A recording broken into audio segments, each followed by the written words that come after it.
대통령 탄핵 관련 국정농단 수사 당시 JTBC가 입수해 보도한 태블릿 PC를 최서원 씨에게 돌려줘야 한다고 1심과 같이 판결을 하였습니다. 앞서 최서원 씨는 JTBC 기자가 서울중앙지검에 이미 제출한 태블릿 PC의 소유권을 주장하며 소송을 제기했습니다. 최서원 씨는 당초 국정농단 사건 재판에서 태블릿 PC의 소유권을 부정했으나 대법원이 해당 태블릿 PC가 최수수 씨 소유라는 판단을 내리자 최서원 씨는 이를 자신이 돌려받아야 한다고 주장했습니다. 그러나 2012년 12월 21일 검찰이 서울중앙지법에 제출한 답변서에는 최서원 씨 측이 신청한 JTBC 태블릿 반환 가처분 조치 관련 검찰 측이 최서원은 태블릿 실소유주도 실사용자도 아니라는 공식 입장을 밝혀 5년 만에 입장을 뒤집었으며 검찰은 최서원 씨가 해당 태블릿 PC의 소유권을 부정했으므로 돌려받을 자격이 없다고 하였습니다. 최서원 씨는 박근혜 대통령 탄핵 관련 박영수 특검은 태블릿 PC를 최서원 씨가 들고 다니면서 청와대 기밀 문건을 수정하였다고 하였지만 최서원 씨는 문서 기능조차 없는 태블릿 PC에 어떻게 국가 기밀 문서가 삽입됐는지 태블릿 PC를 돌려받아 누가 조작했는지 진실을 밝히겠다는 것이었습니다. 스캇 인간과 자유 유튜버는 8월 25일 항소심 후 다음과 같이 밝혔습니다. 인간이라면 한동훈을 빨면 안 된다. 인간이라면 한동훈을 빨면 안 된다. 증거물을 쥐고 증거를 조작하는 검사는 극형으로 처단해야 한다. 법무부나 검사는 정의 구현을 위임받았다. 이들이 증거물을 조작한다면 정의는 뿌리부터 무너진다. 이것은 가장 기초적인 사회 계약이다. 이념은 그 다음 문제다. 한동훈을 빠는 자들은 인간이 아니다. 네, 두 번째 소식 전하겠습니다. 광주광역시 시장인 강기정의 정일성 공원 조정 관련 내용입니다. 시진핑이가 정일성을 가리켜 한중 우호의 상징이라고 하였다고 하며 광주시장 강기정은 국민의 반대 여론에도 불구하고 정일성의 항일운동 공적을 생각해 기념공원을 만든다고 하였습니다. 공원 조성과 주변 주택 매입 후 철거에 약 100억 원이 들어간다고 합니다. 정일성보다 더 치열하게 항일운동을 했던 이승만 대통령은 왜 모른 척 하는지 앞으로 김일성거리, 김일성공원도 만들 것 같습니다. 대한민국 국민 다수와 호남, 광주 시민의 다수도 반대하는 정일성 공원을 만든다는 것은 강기정이가 대한민국 국민이 아니라 중국 공산당과 북한 살인독재 김정은 사람이 아닌지 묻지 않을 수 없습니다. 현재 광주에서는요 2005년부터 정율성 음악제가 열려왔으며 광주광역시 남구에 정율성로는 도로가 있습니다. 따라서 호남인과 광주시민은 강기정의 정율성 공원을 저지하고 정율성 거리도 도로명을 바꿔야 합니다. 세 번째, 후쿠시마 처리수 국민선동 관련 말씀드리겠습니다. 이것은 광우병 선동, 사드 전자파 선동과 맥을 같이 하는 전형적인 국민 기만 선동입니다. 후쿠시마 처리수로, 그러니까 후쿠시마 오염수가 아닙니다. 후쿠시마 처리수로 이렇게 밝게 됩니다. 그러니까 후쿠시마 오염수 그러면 바로 처음부터 저들의 프레임에 넘어가는 겁니다. 그래서 후쿠시마 처리수로 이렇게 말씀드리도록 하겠습니다. 후쿠시마 처리수로 태평양에 배출되는 방사능 물질 3중 수소는 1년에 0.06g이라 합니다. 그런데 우리나라는 연 0.6g, 중국은 연 3g 정도 배출하고 프랑스는 연 38g 이상 배출한다고 합니다. 삼중수소는 자연 상태에서도 전 세계적으로 매년 200g 생성되고 자연 소멸되고 있기에 이재명과 민주당이 선동하는 주장은 거짓말이며 뻥입니다. 뻥이요라고 말씀드려도 지나친 표현이 아닙니다. 이들이 후쿠시마 처리수를 오염수라고 부르면서 국민을 기만하는 목적은 다른 데 있다 하겠습니다. 그것은 국민을 개헌에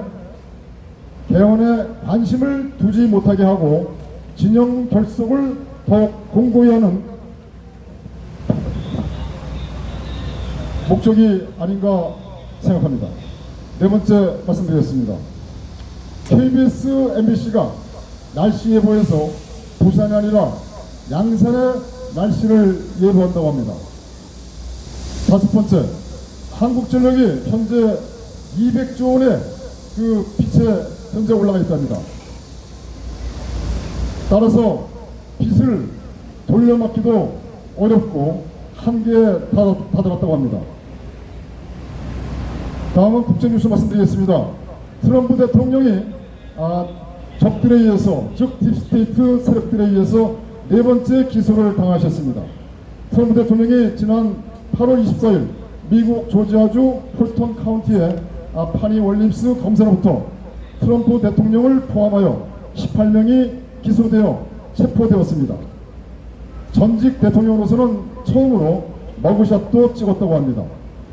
기소 사유는 공명왕에 치러진 2020년 미국 대통령 선거를 트럼프 대통령 측이 뒤집기를 위해 고의로 각종 부정선거 의혹을 제기함으로써 혼란을 조성했으며 국가에 해를 끼쳤다는 내용입니다. 부정선거 의혹 제기가 범죄 행위가 된다는 상식 이하의 내용입니다.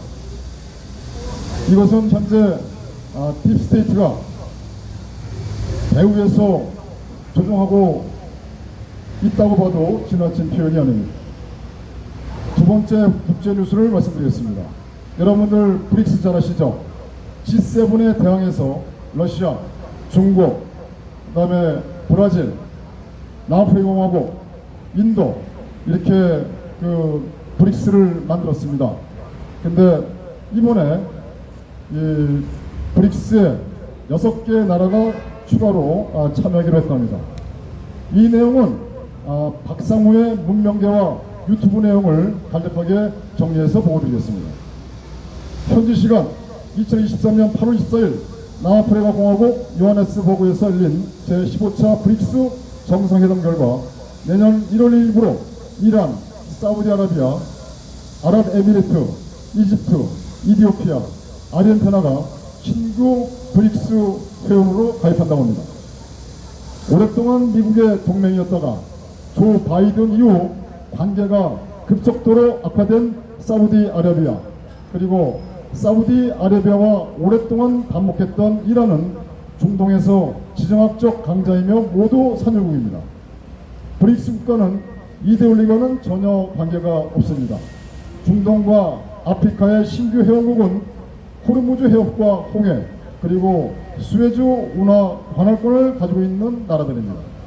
원유 자원과 함께 글로벌 물류의 요충지입니다.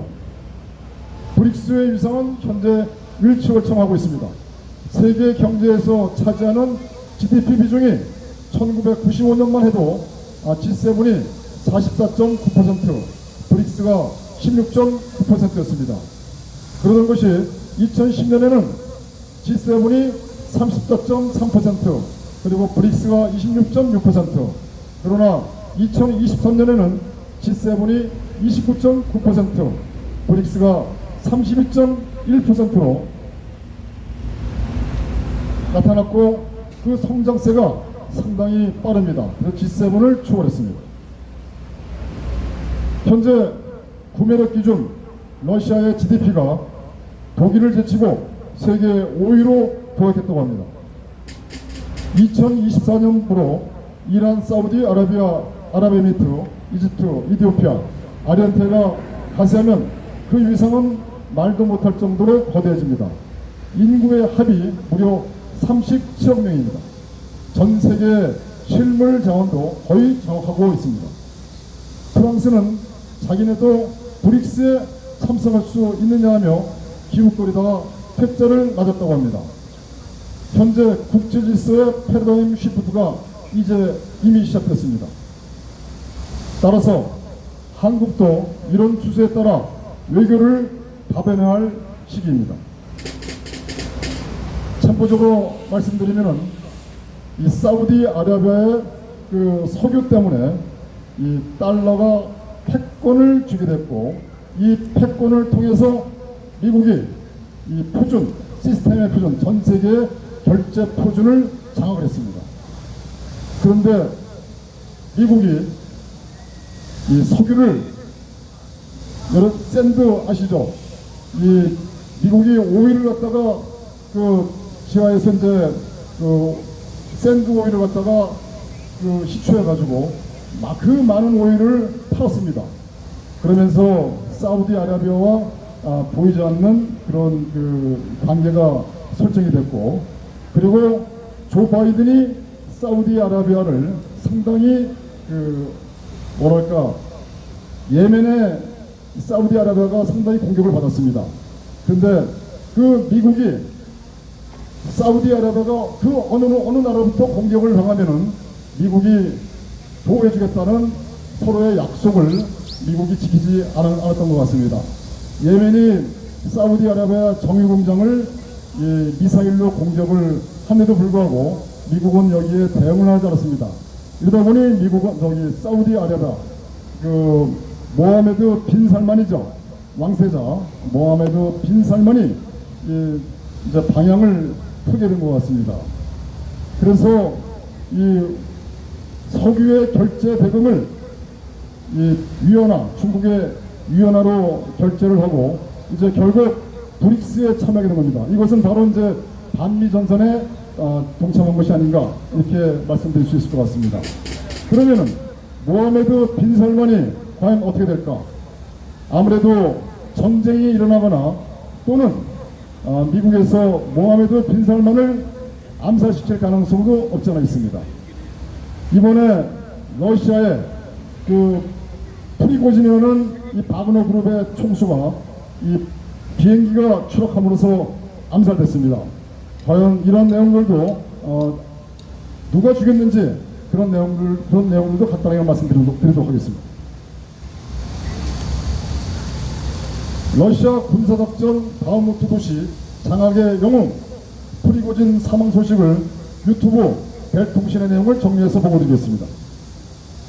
2022년 8월부터 2023년 5월까지 우크라이나 도네츠크주 바흐무트 도시에서 치러진 전투에서 대승을 이루고 러시아 영웅이 된 PMC 바그너 그룹의 총수인 프리고진의 사망은 러시아 국민에게 큰 충격으로 받아들인 것 같습니다.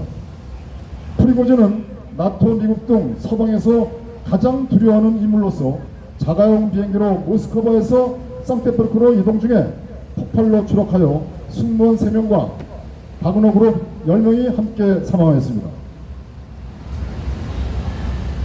이 프리고진의 사망에는 프리고진이 탄 비행기에 와인 한 잔을 반입했는데 그 와인 박스에 폭탄이 장착되었다는 그런 소식이 있습니다.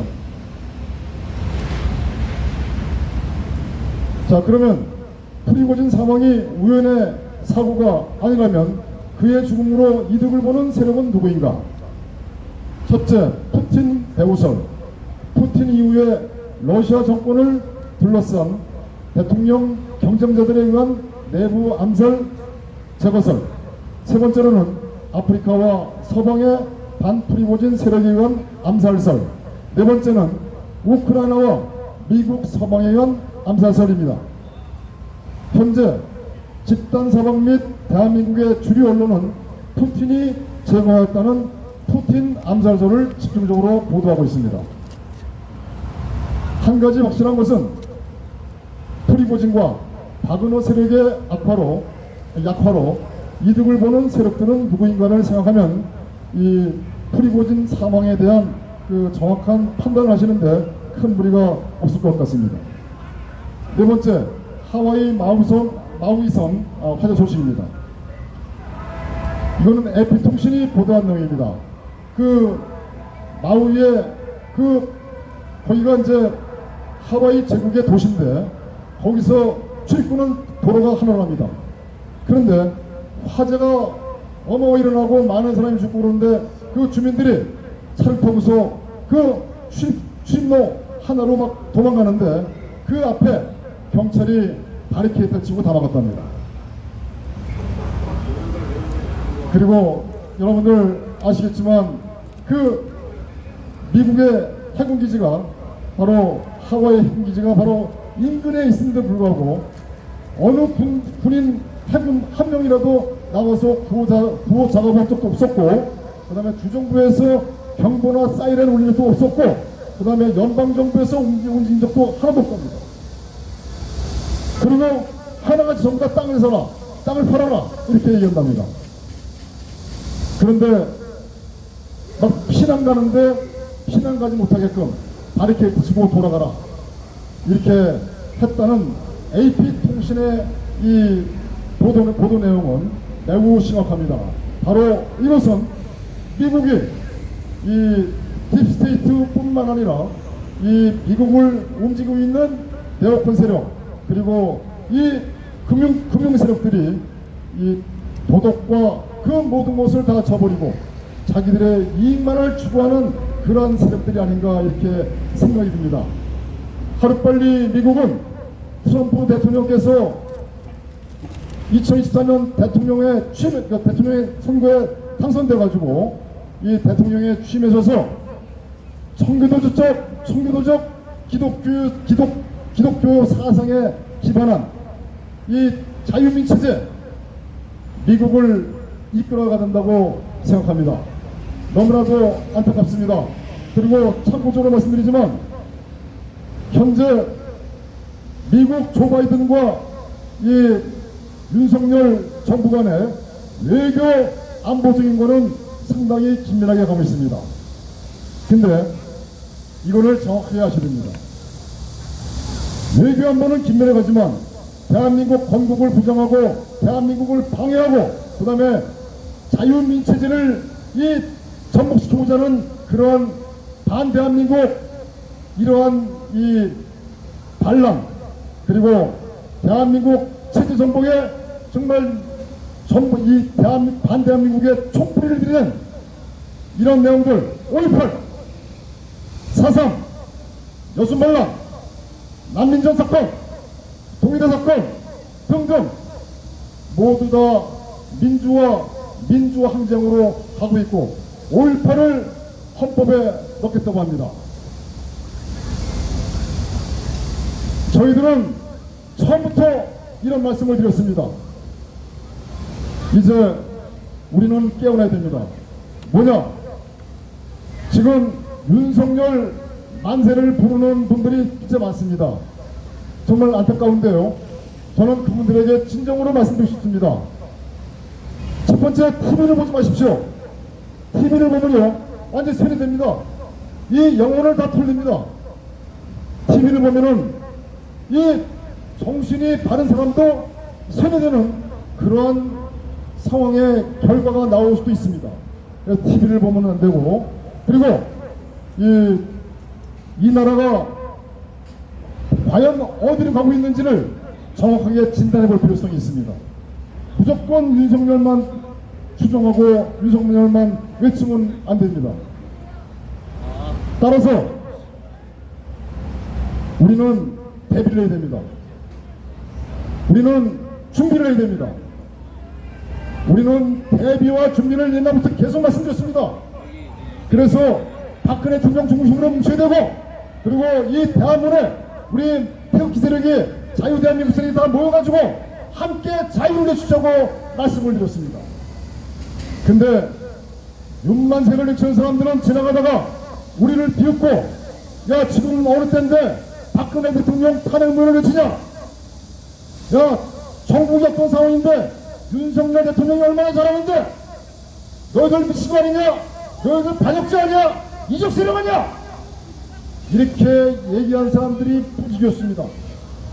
그 중에 한 세력은 대구에 적을 두고 있는, 대구에 있는 고등학교 출신들이 우리한테 그렇게 얘기도 했습니다. 물론 제가 실명은 거론하지 않겠습니다.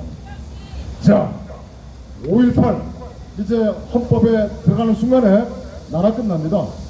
지금 현재 여순반란을 민주항쟁으로 규정했습니까? 누가? 윤석열 정부에서 여순반란에 가담했던 유족들 불러서 위로했습니다. 우리 이러한 현실을 깨달아야 됩니다. 우리는 이제 지혜롭게 싸워야 됩니다. 그 지혜로움이 뭐냐? 토요일날은 다 뭉쳐야 됩니다. 모셔야 됩니다. 대한문에 모셔야 됩니다. 대한문에 오신다고 해가지고 저한테 이때만 한 거 없습니다. 모셔가지고 우리가 자유를 외치고 탄핵문을 외치고 그 남로당 세력 규탄과 남로당 세력 물러가라 외쳐야 됩니다. 조금 있다가 그 인쇄물을 나눠드릴 것입니다. 양정훈 국장님, 양 국장님, 예, 인쇄물을 나눠드릴 것입니다. 그 인쇄물을 보시면요 정말 기가 찹니다. 현재 8.1 헌법에 3.1운동에 의해서 건립된 대한민국 임시정부의 법통을 이어받아 임시정부의 헌법은 공산주의법입니다. 그런 법통을 법통을 개정했다는 것은 결국 공산주의 헌법을 개정했다는 것과 똑같지 않습니까? 이것을 국민들 모르게 한 것이죠. 누가?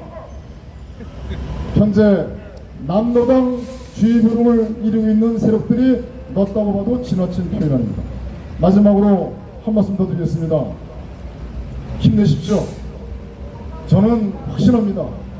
현재 박근혜 대통령께서 비밀 언덕이 없으세요.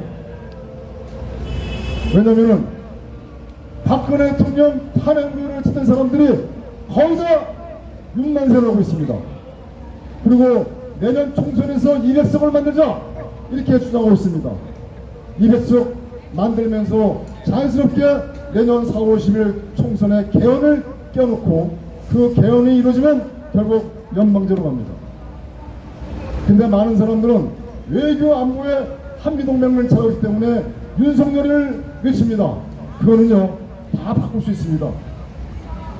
언제든지 바꿀 수 있는 겁니다. 네, 그 바꿀 수 있는 거 거짓말로 다 할 수 있습니다. 그래서 박근혜 대통령께서 비밀언덕을, 박근혜 대통령께 비밀언덕을 우리가 만들어 드리려고 하면 여기에 5,000명, 10,000명 나와야 됩니다. 나오셔서 우리가 외쳐야 됩니다. 자유를 외치고 탄핵문을 외쳐야 됩니다. 그리고 박근혜 부족만한 대중 정신이 없습니다. 박근혜 대통령은 정말 이 속이 검댕이가 됐을 것입니다. 우리는 박근혜 대통령의 마음을 충분히 알고 우리는 박근혜 대통령 중심으로 뭉쳐야 됩니다. 여러분 그렇지 않습니까? 감사합니다. 고맙습니다.